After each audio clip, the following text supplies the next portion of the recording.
అవకాశం కోసం తిరుగుతున్న వాళ్ళ ఆత్మాభిమానాన్ని అహంకారం అనుకుంటుంది ఈ ఇండస్ట్రీ. అలాంటి వాళ్ళకి అవకాశం ఇచ్చి ఆత్మగౌరవాన్ని ఇస్తున్న సంస్థ ఈటీవీ విన్.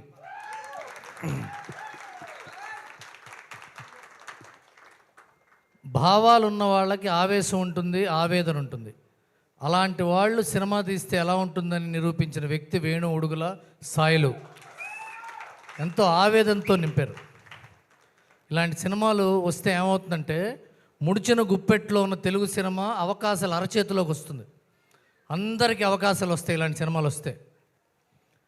ఇకపోతే సినిమా గురించి చెప్పాలంటే నాకు హీరోయిన్ ఫాదర్ని, హీరో ఫాదర్ని ఇద్దరిని చూస్తుంటే ఏమనిపించిందంటే హీరో ఫాదర్ ఇంకాసేపు బతికుంటే బాగుండు అనిపించింది.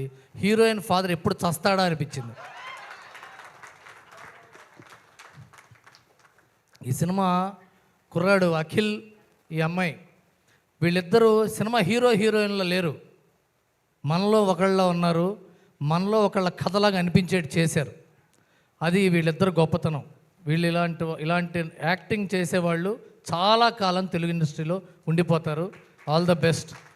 ఇకపోతే చివరిగా చెప్తున్నా, ముఖ్యంగా చెప్పాల్సింది ఏంటంటే మట్టి వాసన లాంటి ట్యూన్ ఇచ్చిన మా బొబ్బిలి సురేష్, ఆ మట్టిలోంచి మొలిచిన మొక్కల్లాంటి పాట రాసిన మిట్టపల్లి సురేందర్, ఆ మొక్కకి మొలిచిన పువ్వుల్లాగా వాయిస్ ఇచ్చిన జయశ్రీ అనురాగ్, రాజు వెయిట్స్ రాంబాయ్ పాట మారు మోగుతూనే ఉంటుంది. సినిమా కలకాలం గుర్తుంటేనే ఉంటుంది.